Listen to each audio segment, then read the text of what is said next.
하나님께서 우리를 개인적으로 부르신 것이 아니라 공동체로 부르셨다.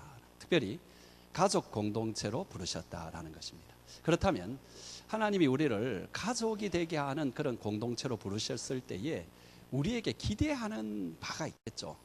뭘 가장 기대하겠습니까? 당신께서 만들어 놓은 공동체, 소집해 놓은 공동체. 그런데 그 공동체에 기대하시는 바가 뭐냐? 이 공동체가 주님께 순종하는 것, 또 이 공동체가 주님께 헌신하는 것, 이 공동체가 당신을 사랑하고 또 서로 사랑하는 것, 또 이 공동체가 다른 공동체와는 다르게 거룩하고 의로운 것, 뭐 그 외에 여러 가지가 있겠지만 저는 생각할 때에 하나님께서 이 공동체를 만들어 놓고 가장 기대하시는 것은 기쁨이라고 생각이 됩니다. 여러분, 가정을 이렇게 이루기 위해서 애를 씁니다. 결혼을 하고 또 직업을 가져서 돈을 벌어서 아이를 낳고 아이를 교육시키고 이렇게 하면서 그 가장에게 있어서 그 가정이 가장 이렇게 보람될 때가 언제일 것 같아요? 저는 생각할 때에 제일 보람될 때는 가족들이 굉장히 행복하게 가정에서 사는 것. 그 모습을 보면서 참 내가 직장에 가서 때로는 모욕도 받고 말이야 힘든 일도 하지만 그래도 내가 하는 일이 참 보람되다 이런 생각을 할 것입니다. 마찬가지로 하나님께서도 이 공동체를 만들어 놓고 제일 이 공동체가 어떤 모습이 되었으면 좋겠는가, 제가 생각할 때는 기뻐하는 공동체, 행복한 공동체, 그 공동체가 아니겠는가 그런 생각을 합니다. 여러분, 실제로 하나님께서 당신의 사람들을 불러시면서 공동체로 만드시면서 이 공동체가 참 기쁨의 공동체가 되었으면 좋겠다라는 증거들이 성경에 쫙 깔려 있습니다. 처음부터 아브라함을 부르시고 그의 이 식구들을 부르시고 나중에 이제 상당히 커진 이스라엘 백성들을 모세를 통해서 부르실 때에 그때마다 여러 가지 언약을 맺고 이러는데 그것을 조금 신학적으로만 자세히 살펴보면 항상 그 백성을 어떻게 부르시느냐 하니까 잔치하는 언약의 백성. 어떤 잔치냐니까 왕과 신하가 함께 백성이 모여서 함께 벌리는 잔치, 혹은 아버지와 아들이 함께 아들들이 모여가지고 함께 벌리는 그런 잔치, 또 더 나아가서는 신랑과 신부가 모여가지고 벌리는 그런 어떤 잔치, 이런 것으로 신학적으로 볼 때 다 그렇게 나와 있다라는 거죠. 성경에 보면은, 특별히 구약 성경에 보면은 이런 말씀이 참 자주 나옵니다. 여호와를 기뻐하라, 이것이 너희에게 힘이 된다. 그렇죠? 뭐가 우리에게 힘이 되느냐? 여호와를 기뻐하라. 아마 대표적인 말씀이 느헤미야 말씀 같은데요. 이 느헤미야 이 말씀, 이 배경을 보게 되면은 느헤미야가 우리가 하나님 앞에 죄를 지은 게 아니냐라고 백성들에게 말씀을 나누니까 백성들이 진짜 마음에 회개를 합니다. 그래서 막 슬퍼하면서 금식을 하려고 할 때에 하나님께서 주신 말씀입니다. 여러분, 이 말씀은 우리가 잘 아는 노래로 많이 불렸던 그런 거죠. 이날은 주의 날일세, 기뻐하고 기뻐하세, 즐거워하세. 아마 제가 교회 가서 처음 배웠던 노래 같은데, 이 노래가 하여튼 그런 노래인데, 그죠? 이것의 배경이 되는 말씀이 이 느헤미야 말씀입니다. 사실 슬픔과 금식을 하려고 하는 그 백성들에게 주님이 뭐라고 말씀하느냐, 우리 한번 같이 읽어볼까요? 시작. 이날은 우리 주의 거룩한 날이니 근심하지 말고 여호와로 인하여 기뻐하는 것이 너희의 힘이니라. 뭐가 우리의 힘이라고요? 기뻐하는, 하나님으로 인해서 기뻐하는 게 힘이다. 여러분, 여기뿐만이 아니고 이스라엘의 역사를 이렇게 쭉 살펴보면은 이스라엘 백성들이 범죄를 하고 난 뒤 하나님께 돌아올 때마다 그 뒤에 꼭 한번 보세요. 보면은 잔치를 합니다. 잔치. 유월절 잔치를 하고 막 잔치를 합니다.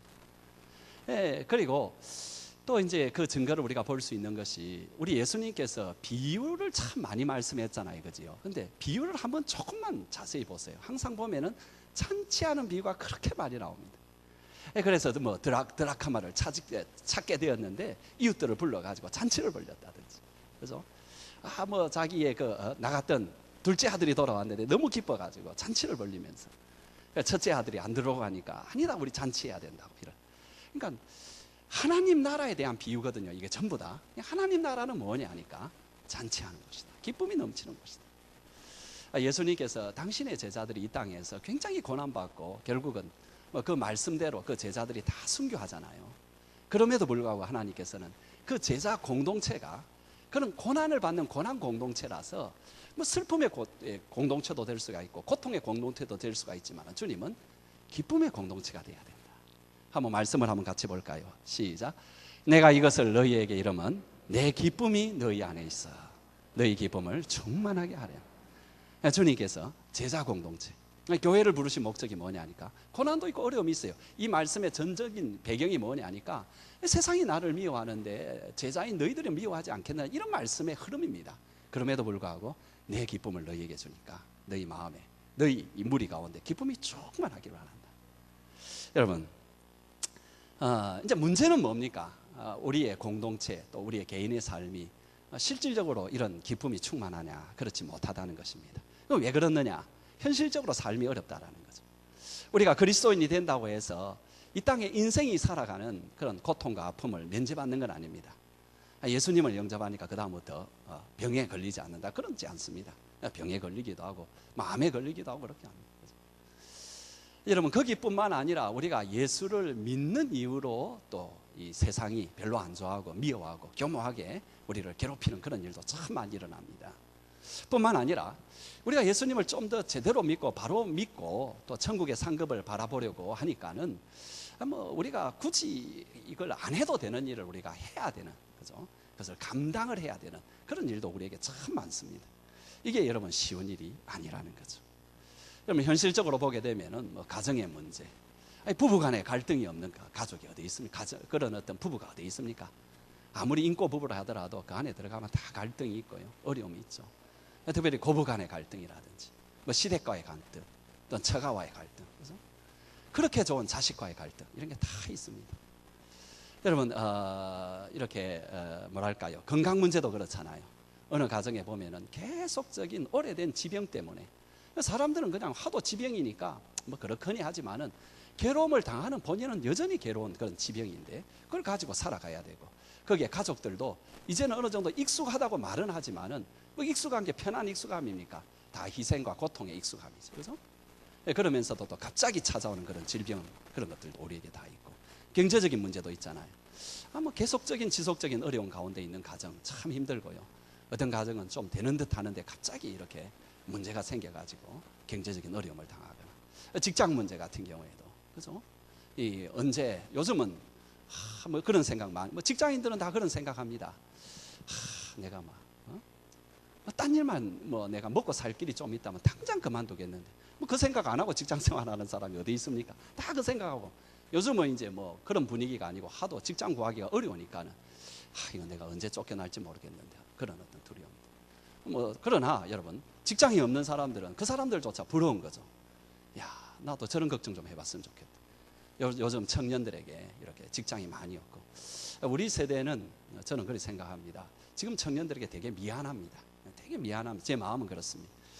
우리 때에 뭐 직장도 좀 마음대로 갈 수 있고 이럴 때에 좀 더 튼튼한 그런 경제를 이루고 그렇게 했으면 되는데 뭐 그렇게 하지 못해서 지금의 세대가 굉장히 어려움을 당하고, 자녀의 문제, 이 자녀의 문제는 뭐 다 아시겠습니다만은 참 기쁨으로 이렇게 딱 태어납니다. 근데 그때부터 내가 죽기까지 걱정해야 될 게 자식 문제입니다. 그 외에도 여러분 좀 더 이제 고차원적으로 생각하면 신앙의 문제, 그죠? 내가 지금 이런 식으로 사는 건 아닌데 적어도 하나님 말씀을 들으면 나는 엉터리인데 이거 어떻게 좀 고쳐보고 싶지만은 그게 뭐 쉽게 됩니까? 잘 안 되고, 그죠? 죄 문제, 그죠?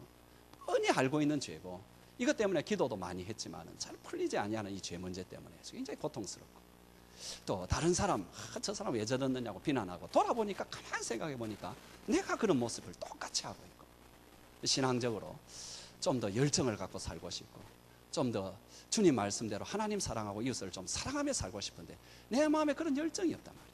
내 마음에 그런 사랑이 없단 말이에요. 이런 것들 때문에 고민하고, 이런 것들이 우리의 현실적인 모습입니다. 이런 공동체도 마찬가지죠.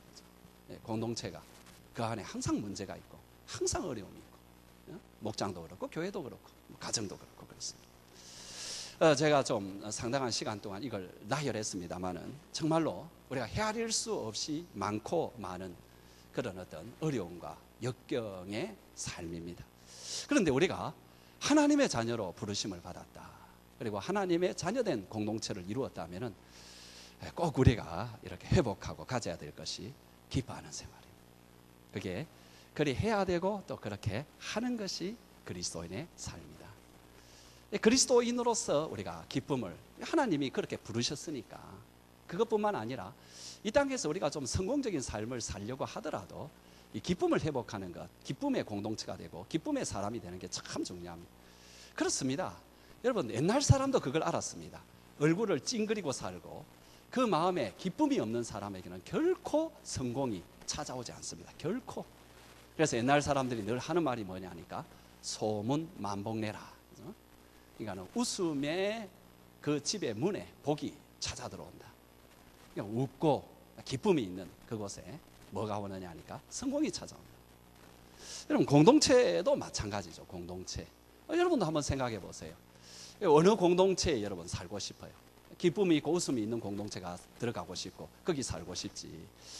뭐 그렇지 못한 막 사람들 막 심각하게 앉아 있고 뭐 얼굴 찡그리고 앉아 있고 하면은 여러분 집에도 들어가기 싫잖아요. 그러면 그죠? 그러니까는 한 공동체가 든든하게 서가는 것은 지난주에 제가 말씀드린 이 소망이라는 게 그렇게 중요하지만은 사실은 한 공동체가 성공하느냐 성공하지 않느냐를 결정하는 것이 의외로 그 공동체에 기쁨이 충만하냐 그렇지 못하냐. 제가 엊그제 글을 하나 읽었었는데 좀 특이했었습니다. 그 내용이 뭐냐 하니까 미국의 상당한 중견의 기업인데 그 기업이 꾸준하게 계속 성장을 하면서 인터뷰를 한 거예요. 그래서 그 사장한테 이 회사가 계속해서 이렇게 어려운 가운데서도 꾸준하게 이렇게 성공하는 성공 비결이 뭐냐. 여러분 저는 이제 그 다음에 이야기가 무슨 뭐 기업의 혁신이니 뭐 이런 이야기가 나올 줄 알았는데 그 사장의 대답이 참 특이했습니다.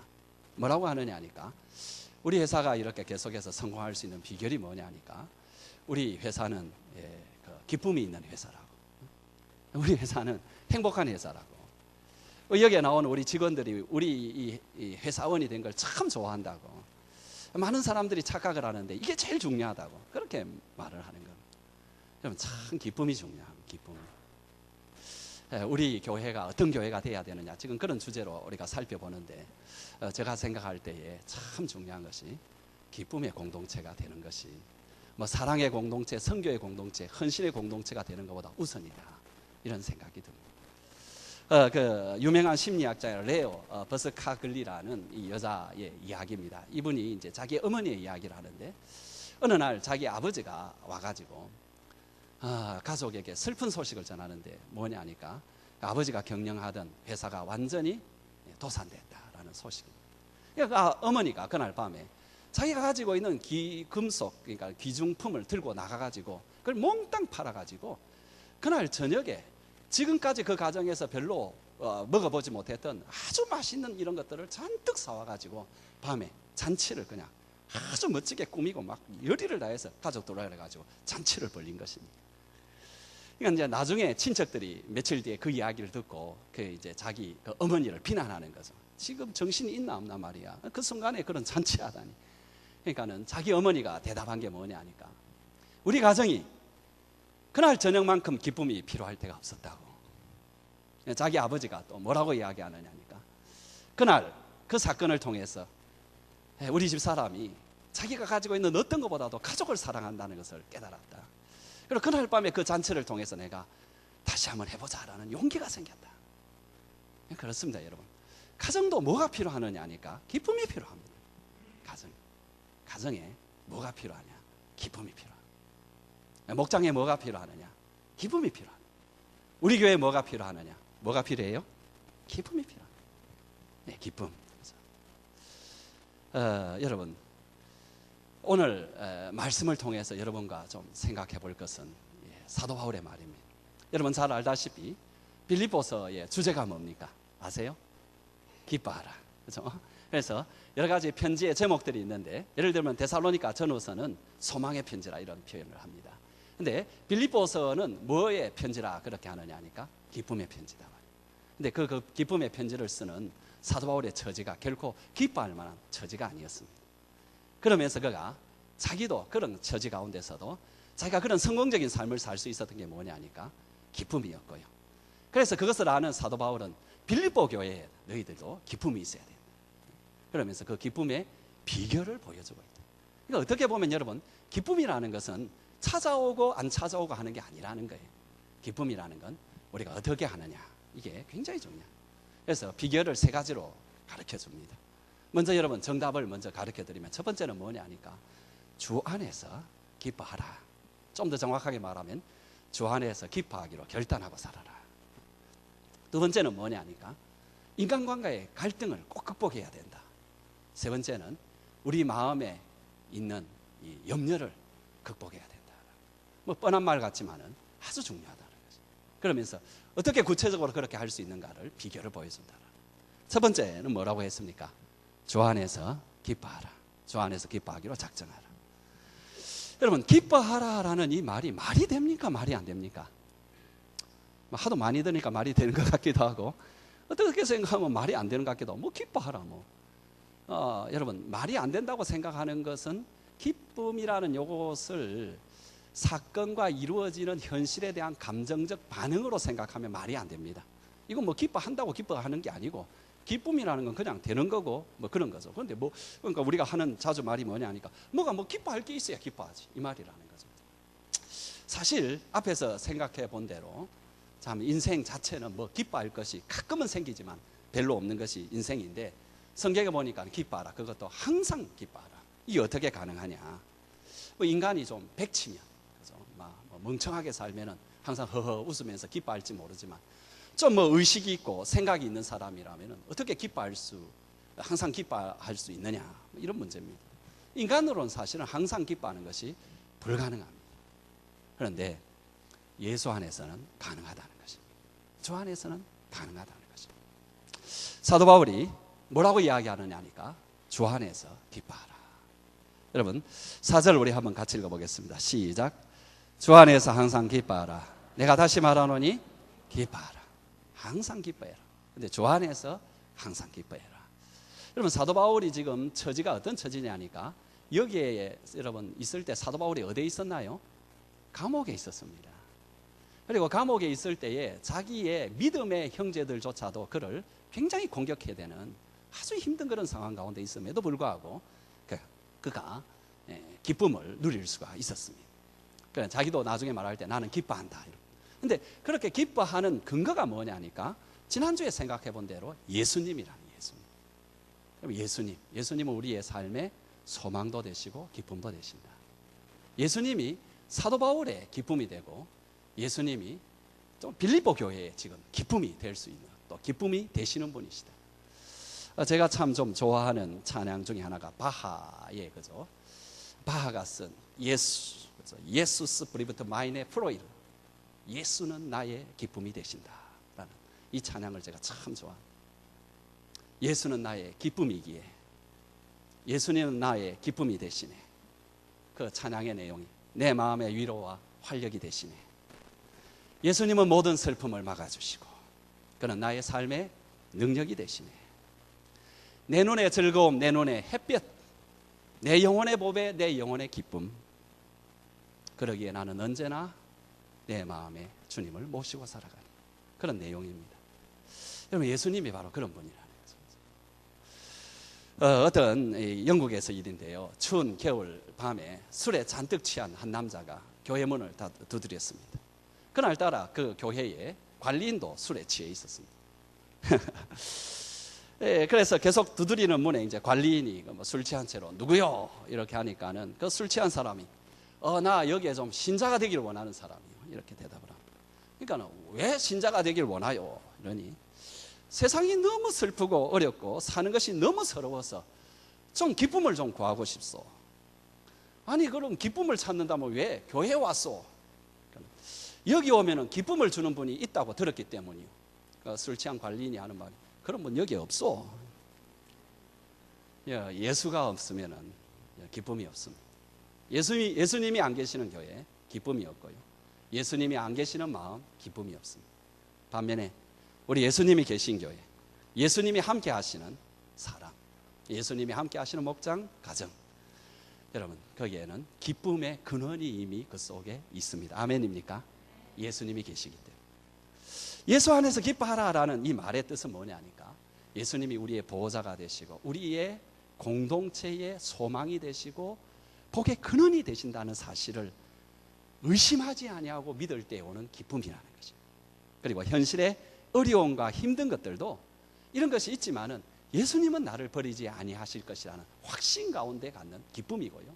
더 나아가서 이런 어려움과 이런 역경조차도 그냥 하나님께서 그냥 재수 없어가지고 나한테 이렇게 떨어진 것이 아니라 하나님이 우리의 유익을 위해서 하나님이 특별히 주신 것이다. 그리고 이것이 끝이 나고 나면은 이전보다 더 나아진 나의 신앙이 되어 있고 내 인격이 되어 있고 내 믿음이 되어 있고 뿐만 아니라 우리 공동체의 모습이 되어 있고 더 아름다운 가정의 모습이 되어 있을 것이다 라는 그 믿음에서 분명히 나오는 그런 확신입니다. 그 기쁨으로 가지고 살아가면 진짜 그렇게 된다라는 것입니다. 내 믿음대로 될지어다. 그 믿음이 그렇게 기뻐하기로 작정하는 것으로 표시된다. 그렇습니다. 여러분 믿으십니까? 주님은 모든 것을 주관하신다고. 아멘입니까? 근데 그 주님이 여러분을 자녀로 사랑하신다는 것을 또한 믿으십니까? 그렇다면 여러분, 그 주님께서 여러분에게 주시고 싶은 것이 무엇입니까? 여러분이 자녀들에게 주시고 싶은 것하고 똑같습니다. 기쁨, 행복, 그것을 주시길 원하고 또 그렇게 주시고 계십니다. 아멘요? 심지어 우리가 슬픈 일, 원하지 않는 일, 더 나아가서 우리를 절망시키는 일까지 보이는 것도 하나님께서 우리를 사랑하시기 때문에 잠깐 허락하신 것이다. 그리고 그것이 끝이 나고 나면은 하나님께 더 아름다운 모습으로 갈 것이다. 이것이 사실이기 때문에. 왜 사실이냐? 이게 온 세상을 주관하는 주님이 우리를 향하신 본 마음이기 때문에 그렇다.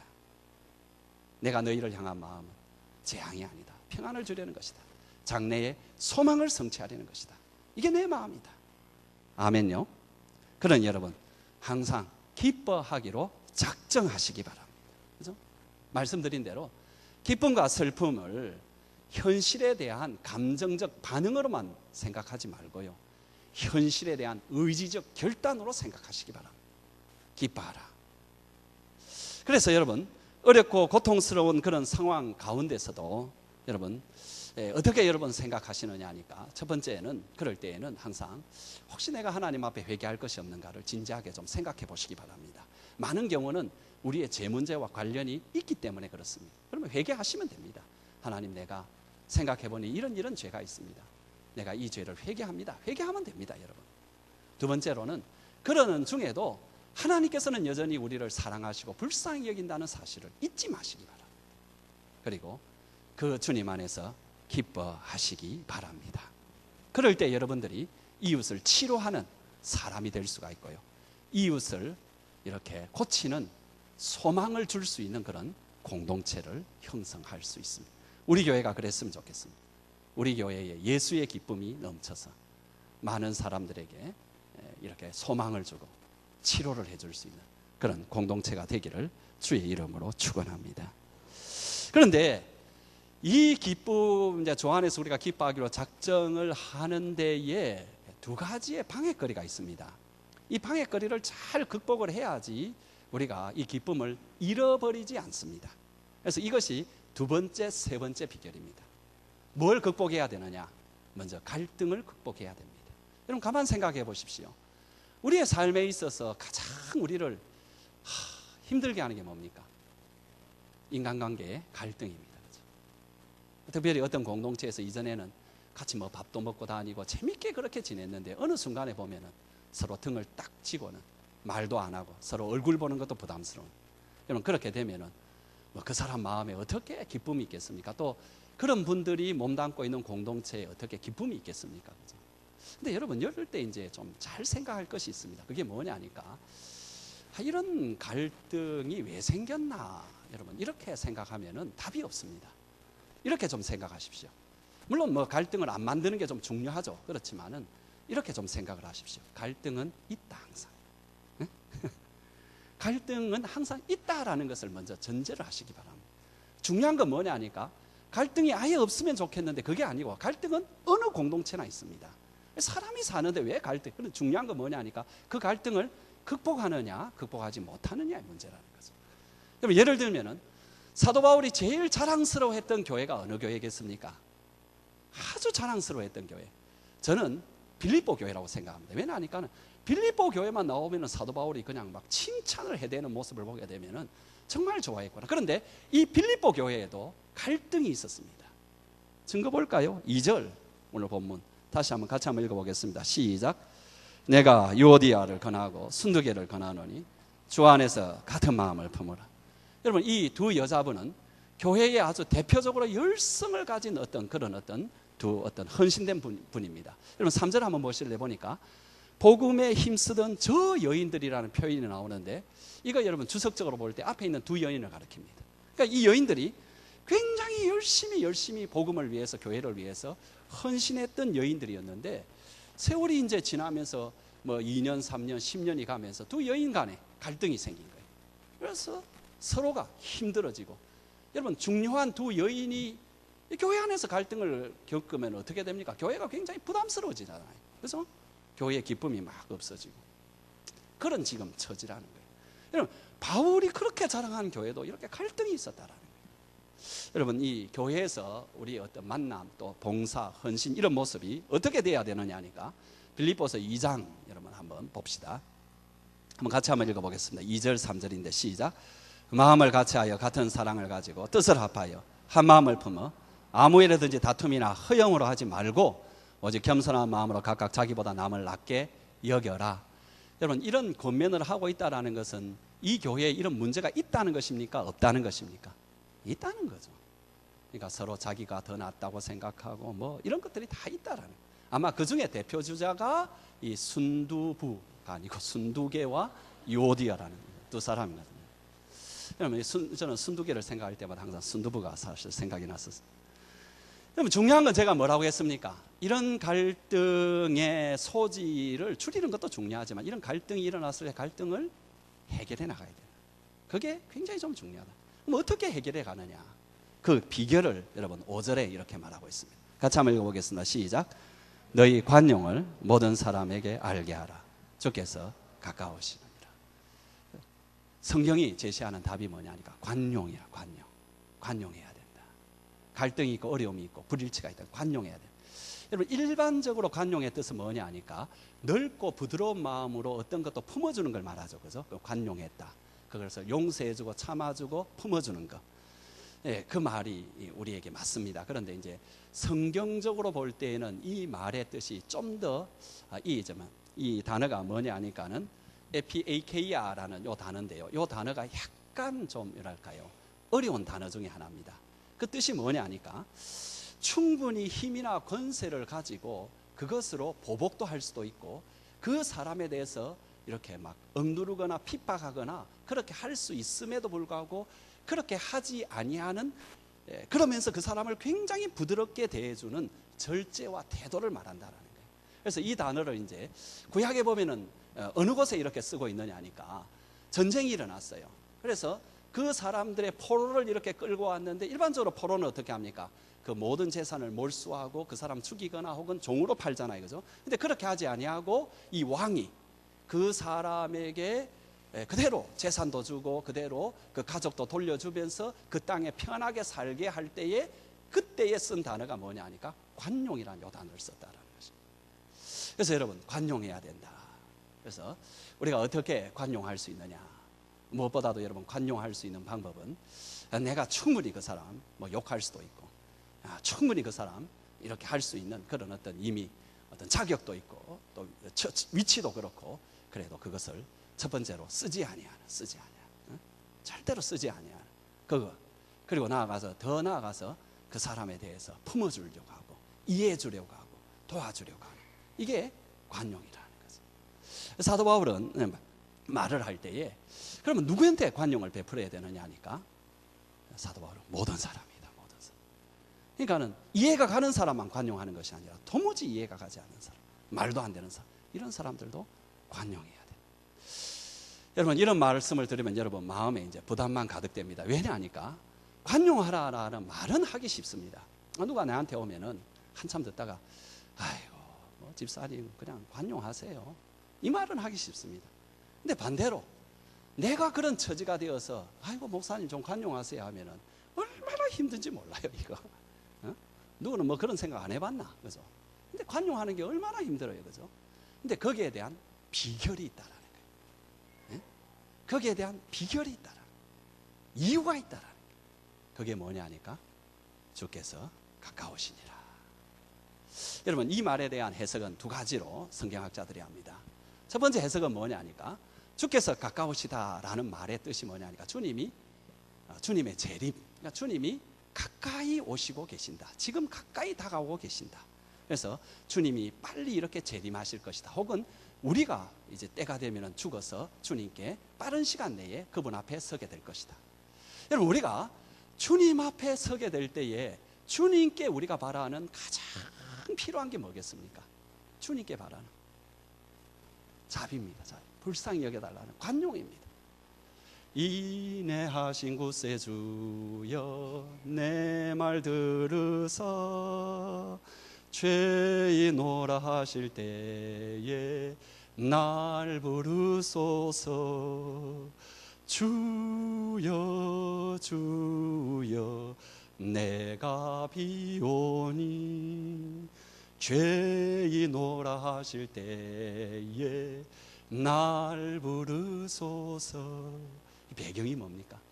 주님께서 심판을 하실 때 나를 불러달라고, 나를 좀 기억해달라고. 주님이 모른 척하면 나는 끝장난다고.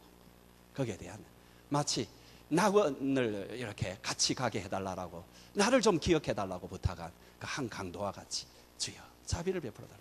근데 여러분, 성경에 보면은 자주 이런 말이 나옵니다. 너가 하나님의 자비와 관용을 바라느냐? 그러면 너는 이웃에게 어떤 자비를 베풀었고 어떤 관용을 베풀었느냐? 요거라. 여러분, 그래, 그것을 생각하면은 주님이 나를 심판하실 그 생각을 한다면은 우리가 어떻게 다른 사람에게 뭘 인정할 수 있겠는가? 이런 해석이다. 근데 저는 그거보다는 저 개인적으로는 두 번째 해석을 좀 좋아합니다. 이 뜻이 뭐냐 하니까, 주께서 가까우시다 이 말이 뭐냐 하니까, 주님이 네 곁에 계시기 때문이다. 주님이 너와 만나는 사람 그 현장에 계시기 때문이다. 여러분, 주님이 다른 사람 대하고 말을 하고 또 그렇게 할 때 그 사람과만 있다고 생각하고 말하지 말고 주님이 계신다라는 것을 생각하라는 것입니다. 여러분, 그렇잖아요, 그죠? 주님이 우리의 대화를 듣고 계시고 내가 이 사람에게 대하는 행동을 보고 계신다면 어떻게 우리가 그렇게 이웃에게 뭘 인정하고 사납게 대하고 함부로 대할 수 있겠어요? 절대로 그러지 못합니다. 여러분, 제3자가 대하고 있다. 뭐 요즘 예를 들어서 여러분, CCTV가 지금 찍고 있다. CCTV 맞죠, 그죠? 여기 지금 찍고 있다고 하더라도, 그것만 인식하더라도 그런 행동이 나오지, 그런 게 있잖아요, 그죠? 그런데 주님이 내 곁에 계신다, 이 생각을 하라는 거예요. 주님이 지금 네 대화를 다 듣고 있고 네가 그 사람에게 어떻게 하고 있는가를 다 보고 계신다. 여러분, 그런데 중요한 게 뭐냐 하니까, 여기에서 주님께서 그렇게 하고 계신다라는 것을 생각하고 살아라, 이게 아니라 진짜 주님이 네 곁에 계신다라는 거예요. 진짜 주님이 네 곁에 계셔서 너의 대화를 듣고 있고 너가 말하는 것을 듣고 있고 너가 그 사람에게 어떻게 행동하는 것을 주님이 보고 계신다.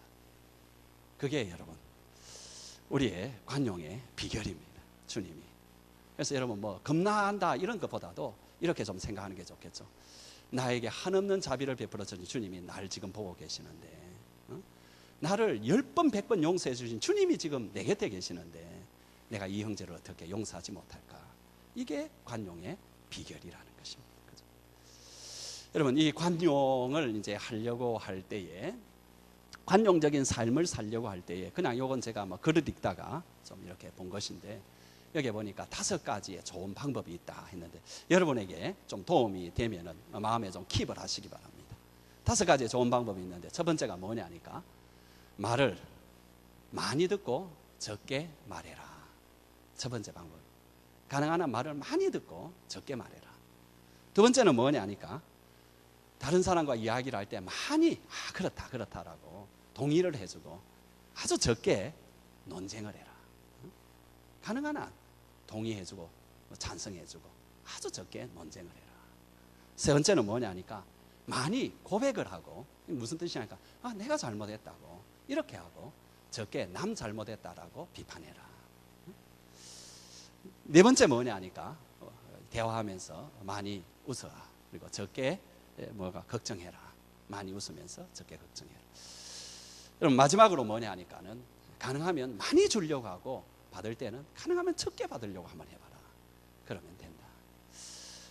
여러분에게 도움이 되면 또 됐습니다. 마지막, 요즘 제가 이제 설교를 짧게 하려고 굉장히 노력을 많이 해서 실제로 이제 한 장 정도 제가 적게 써옵니다. 그런데 시간이 똑같아지는 이 비결은 도대체 어디에서 나오는 건지 저도 모르겠습니다. 그러나 이제 마지막 말씀을 말씀드리겠습니다. 여러분, 마지막은 뭐냐 하니까 우리의 염려를 극복해야 된다. 그죠? 염려가 있으면 무슨 기쁨이 있어요. 그죠?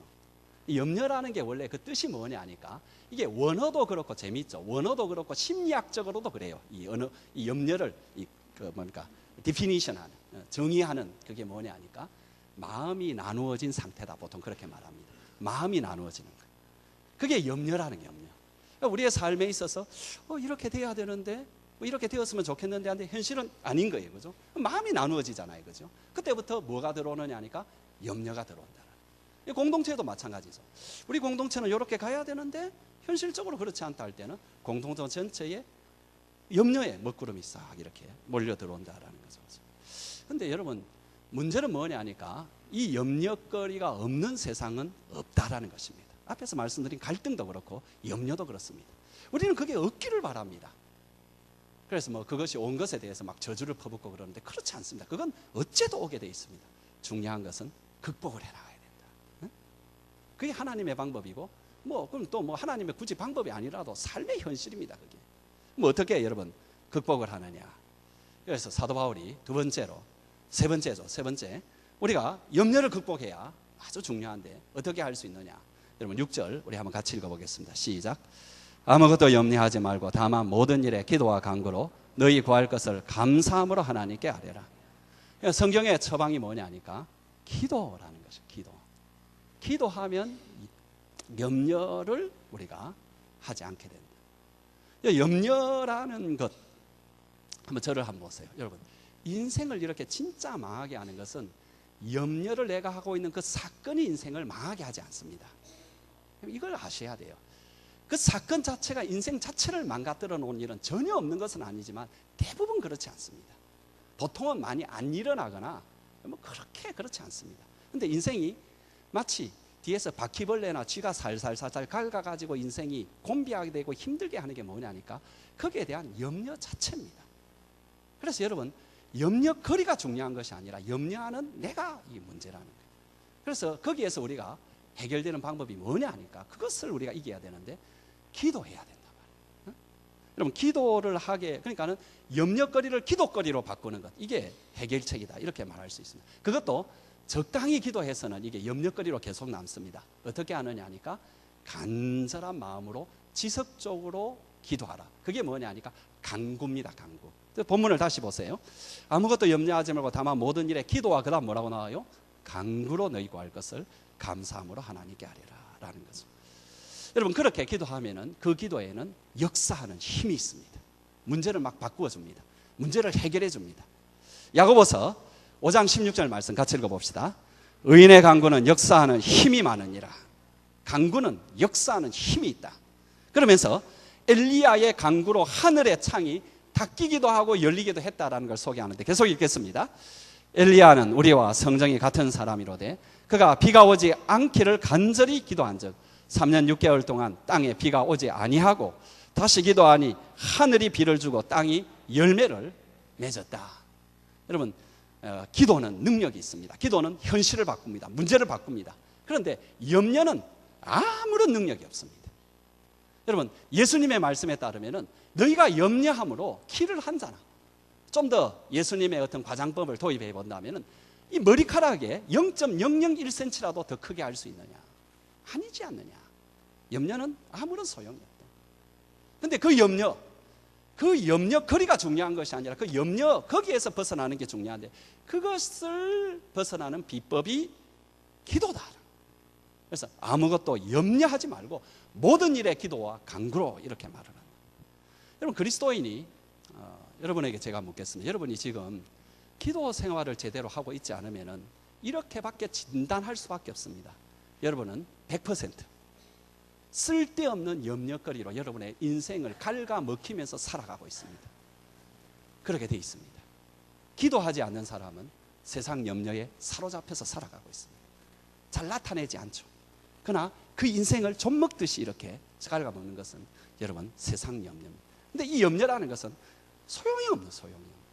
어떤 어머니가 자기 이제 그 뭡니까 아들이 군대 가는 것을 두고 너무 염려를 하고 곧 입대를 하는데 그 염려거리 때문에 막 자기 일도 못하는 것을 보고 옆에 있는 어떤 상냥히 평소에 좀 익살스럽게 말을 하는 그런 분이 이런 이야기를 했대요. 대개 아드님이 이렇게 군대 이제 가게 되면 둘 중에 하나일 겁니다. 아마 전방으로 가거나 후방으로 갈 겁니다. 후방으로 가면은 대기 그렇게 염려할 필요가 없습니다. 근데 전방으로 가면은 좀 염려가 될 것입니다. 만일 전방으로 가게 되면은 대개 아들은 또 두 가지인데, 하나는 전방에도 대부분은 위험하지가 않습니다. 근데 어떤 것은 위험한데 아마 위험한 곳에 배치될 수도 있고 안 위험한 곳에 뭐 그렇게 안전한 곳에 배치될 수도 있는데, 안전한 곳에 배치가 된다면 그렇게 염려할 것이 없고요. 그러나 위험한 곳에 배치가 되면 좀 염려할 게 있습니다. 근데 위험한 일에 위험한 곳에 배치가 된다 할 때에도 두 가지가 아마 일어날 것입니다. 두 가지가 가능한데, 하나는 전혀 거기서 다치지 아니하고 무사히 다 그렇게 대부분 그렇게 하니까 그렇게 할 것이고, 혹 어떤 사람은 위험한 것 때문에 다칠 것입니다. 만일 다치지 않고 제대하면은 그 염려할 게 없고요. 다치면은 좀 염려가 되겠지요. 다친 것도 두 가지가 아마 일어날 것입니다. 하나는 뭐냐 하니까 다쳐도 그냥 뭐 이렇게 좀 회복하고 군대에서 이렇게 지내고 나면 완전히 회복돼 가지고 나올 수 있을 것이고, 아니면은 뭐 많이 다쳐 가지고 죽을 수도 있을 것입니다. 아니 뭐 회복되면은 뭐 그 염려할 거 없고, 아니 죽는다면 그 염려에서 어떻게 맞겠습니까? 그러니까 지금 이분이 말하고자 하는 것은 염려거리가 없다라는 것이 아니라 염려가 아무 소용이 없다라는 것입니다. 염려.